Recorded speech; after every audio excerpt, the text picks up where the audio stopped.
The year is 1955, and the Führer, Adolf Hitler, has died peacefully in his sleep.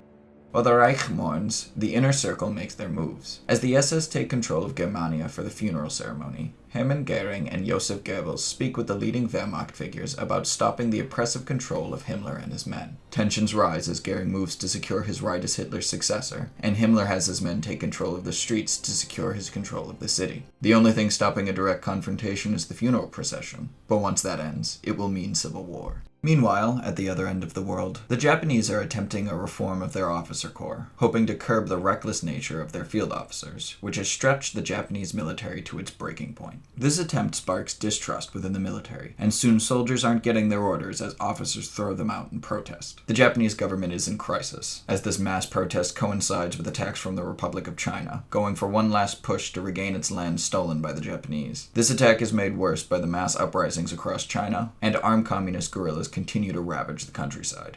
Japan desperately negotiates with their officers as the situation on the mainland deteriorates. China has been armed with modern equipment, and communist guerrillas have received special training from Soviet insurgents in the West. Railroads, supply depots, and food supplies are burnt to the ground as the communists move from place to place, undermining Japanese authority and breaking their supply chain.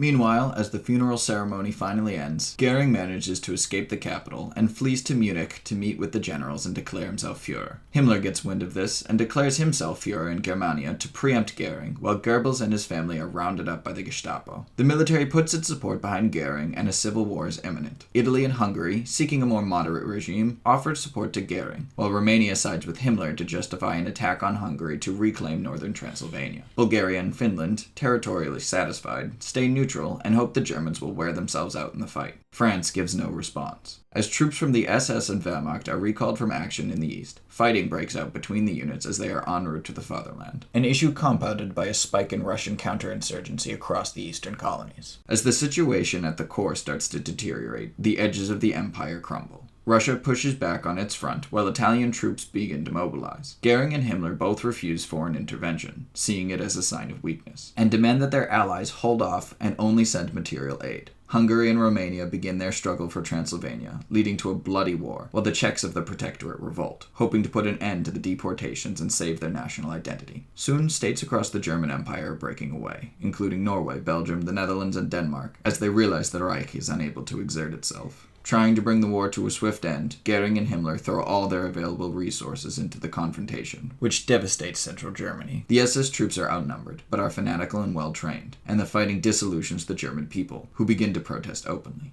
Europe is in chaos. In East Asia, Japan finds itself in a similar situation. China marches right up to the coast where the Japanese are fortified and dug in. Millions of Chinese Republican and Communist soldiers die trying to finally oust the Japanese, who desperately cling to their Chinese empire. With Japanese troops at a minimum and China marching towards their border, Manchukuo declares its neutrality and cuts ties with Japan. This is soon followed by the collapse of the Greater East Asia co-prosperity sphere. Japan's puppets have realized that co-prosperity means serving Japanese interests, and they have no desire to fulfill the role of slaves. Vietnam, Cambodia, Myanmar, and Laos leave the co-prosperity sphere, while the Philippines and Java stay due to Japan's unquestioned control of the seas. The situation in China demands the bulk of Japanese resources to prevent total collapse, but uprisings in Borneo, Sumatra, Singapore, and New Guinea threaten supply lines, while India stays out of the war due to internal instability with its Muslim population. Australia and the US send aid to the rebels in hope of ending Japan's dominance. As the Reich tears apart at the seams, France declares war on Italy and moves troops into the Rhineland, arming the Belgian and Dutch freedom fighters. Britain offers a helping hand to the rebels, but they are rebuffed, with France having lost trust in them since their failure to help in the last war. France is determined to bring down the new order on its own terms. Poles start ravaging the countryside, and Baltic people declare independence from the Reich. But these independence movements are seen as a critical threat to the Reich, as it blocks troop movements. Soon the Poles are being rounded up and shot in droves as Himmler attempts to put an end to the inferior people occupying what should be German lands. Too many issues face the Reich at once, and rather than a swift victory on either side, the war drags as troops are moved around to put out fires as they arise. Land up to the Rhine is lost to France, and the Russians continue to push from the east as the Reich shrinks ever further. Hungary loses Transylvania within a few months, and Greek insurgents liberate Athens from the Italians, who lack German support. Bulgaria is finally worried about the current situation and invades Romania to support Hungary, catching the Romanians off guard and seizing Bucharest within weeks. Ukrainian rebels capture Kiev and declare the Ukrainian colony an independent state, which upsets both the Germans and the Russians, who reach the outskirts of Moscow. As the lines of communication are disrupted, SS units in the east ramp up killings in response to mass riots across the Reich. After exhausting itself trying to capture coastal forts, China simply takes a defensive posture and tries to recover, negotiating with the Southeast Asian nations for trade and potential military aid. Thailand finds itself at war with Myanmar, Cambodia, and Laos, who want territories taken in the 40s. Thailand fights well and holds out for over a year, but can't keep up 3 fronts without Japanese support, and the Japanese are on their last legs. As fuel supplies dwindle, and insurgents attack their oil refineries, and ships are supplied to the rebels by Australia, more of the Indonesian islands are lost to Java and the native rebels. Soon, Australia and New Zealand are launching campaigns of their own into New Guinea and Tuvalu, winning a striking victory in the Coral Sea. The Japanese prime minister is ousted and a new government is set up, but the military is sick of incompetent political leaders failing to control the situation, and a coup is staged, leading to the suspension of elections. As rebels take control of the Straits of Malacca and trade with the US is completely halted, the Japanese find themselves without resources to conduct the war, but the generals are determined to save the situation, whatever the cost.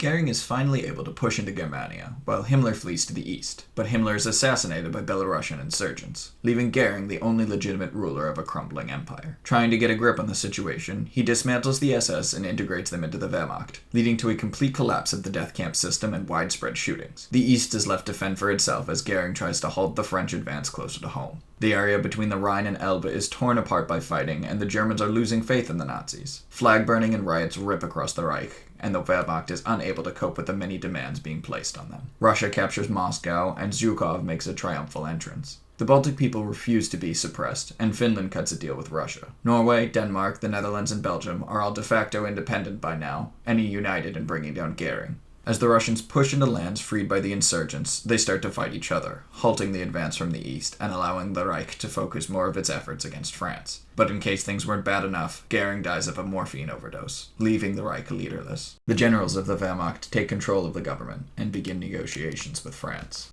Japan desperately holds on to its last few possessions in China. Having been abandoned by its allies and being cut off from supply lines, it is unable to continue the war. But no devastation has come to Japan itself. The Chinese countryside was stripped of its last remaining foodstuffs and burnt to the ground. Its people shot or left to starve. China and Japan refuse to negotiate as Southeast Asia is freed. Vietnam and Myanmar send troops to assist the Chinese. With their last fleet destroyed in the South Chinese Sea, they are unable to stop a Chinese landing in Taiwan. Fighting in Korea is desperate. This is the last area of serious Japanese control, as the fortified areas along the Chinese coast are starved into surrender. And many do not surrender. Japan throws everything it has into holding Korea, while the other nations are sick of war. They simply leave the Koreans to their fate. With Japan unable to conduct the war, and the islands liberated, Java and Australia send fleets to blockade Japanese ports, though air raids are not strong enough to seriously damage Japanese industrial capacity.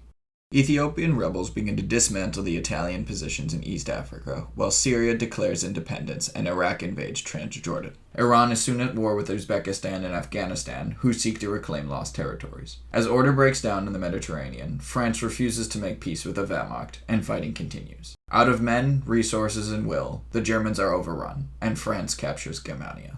As the last forts along the Chinese coast surrender, Emperor Hirohito demands his generals give up control of the government and that the war is brought to an end. After a brief uprising, order is restored and peace is made with Australia, China, and the rest, leaving Japan isolated on its islands with only Korea under its control. Japan is cut off from trade and trusted by no one. A civil war ensues only weeks after the end of the war between the generals and the emperor, while Korea finally throws off the yoke of its Japanese oppressors. Indonesia is never created, with Borneo and Celebes becoming independent nations. Singapore becomes the capital of the new country of Malacca. Australia and New Zealand occupy several islands in the Southeast Pacific, and leave the rest to their own devices. America happily stimulates the economies of these new nations by buying their resources for dirt cheap. A Southeast Asian League is formed. China falls into civil war as the communists try and take control of the country. They've lost over a quarter of their pre-war population.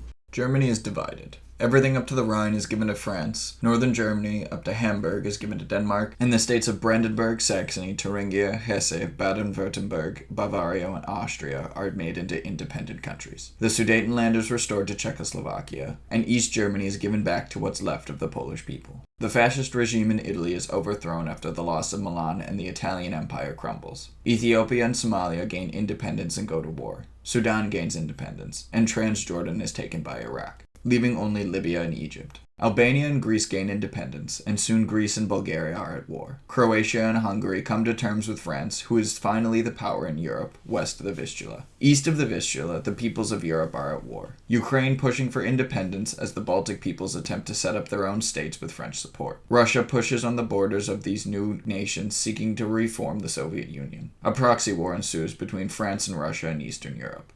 This world is one of war, deportations, and cynicism. Places like Czechoslovakia and Poland will have barely enough people to be run effectively, and Europe will depend on American loans and French military might. The French will be tolerated, but not loved, and people will be very paranoid about the sanctity of their state. The Jews of Europe will be almost non-existent, and no state of Israel will ever be established. Britain will be shut out of Europe, as the continental nations will have no trust in them, forcing them further into America's arms. America will offer to rebuild Europe, and they'll probably be accepted, but with great skepticism. The nations of Eurasia will be exhausted, hungry, and burnt. No United Nations will ever exist, and no European Union. Most nations will conduct quiet trade and keep to themselves. Western civilization would be terminally scarred, and the people would search desperately for something to bring hope to their miserable, war-torn lives.